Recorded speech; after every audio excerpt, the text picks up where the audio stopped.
మన ప్రభు అయిన యేసుక్రీస్తునందు మిక్కిలి ప్రియమైన నా సహోదరి సహోదరులారా, అనుదినము మీ యొద్దకు దేవుని వాక్యంతో ఎదుర్కోవడము ఉదయకాల సమయంలో నాకు గొప్ప ఆసక్తి కలిగి ఉన్నాను.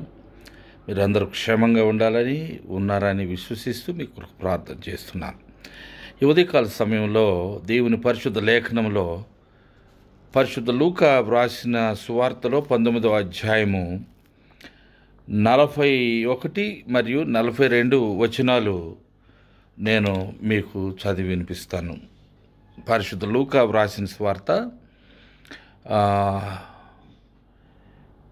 19వ అధ్యాయము 41 మరియు 42 వచనాలు చదువుకుందాం.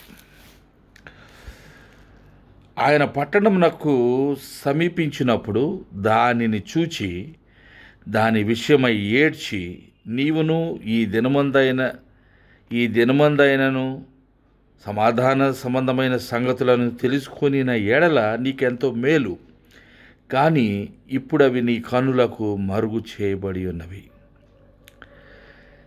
ప్రభునందు మిక్కిలి ప్రియులారా, ప్రభు అయిన యేసుక్రీస్తు వారు ఎల్లప్పుడూ కూడా గొప్ప కృపచేత నిండుకొని ఉన్నవారై, ఆయన గొప్ప వాత్సల్యపూర్ణుడై ప్రతి ఒక్కరి ఎడల ప్రతి మనిషి యొక్క జీవితం పట్ల ఆయన ఆసక్తి కలిగి ఉన్న దేవుడై ఉన్నారు.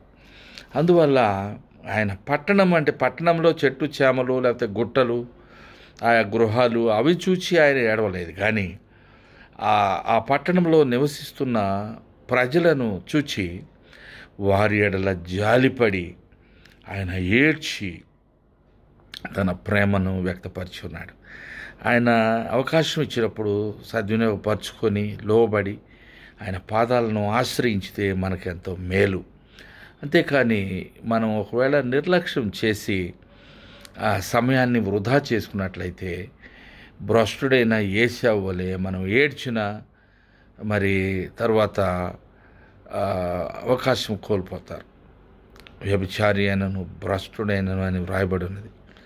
కనుక మనము ఈ లోకాన్ని ప్రేమించే వారముగా కాకుండా ప్రభువును ప్రేమించే వారముగాను, కుమారుడైన యేసుక్రీస్తును వెంబడించే వారముగాను, ఆయన వాక్యాన్ని ధ్యానించే వారముగాను, ఆయన సత్యములో స్థిరపరచబడి అందులో మనం ప్రతిష్ఠితులముగా ఉండాలని హృదయపూర్వకంగా నేను కోరుకుంటూ మీ అందరూ క్షేమంగా ఉండాలని ప్రార్థన చేస్తూ, మా కొరకు కూడా మీరు ప్రార్థన చేయాలని హృదయపూర్వకంగా మనవి చేస్తూ మీ అందరికి వందనాలు తెలియజేసి ఈ మాటలు ఇంతటితో ముగిస్తున్నాను. దేవుడు మిమ్మల్ని దీవించి ఆశీర్వదించును గాక. ఆమెన్. Praise lord.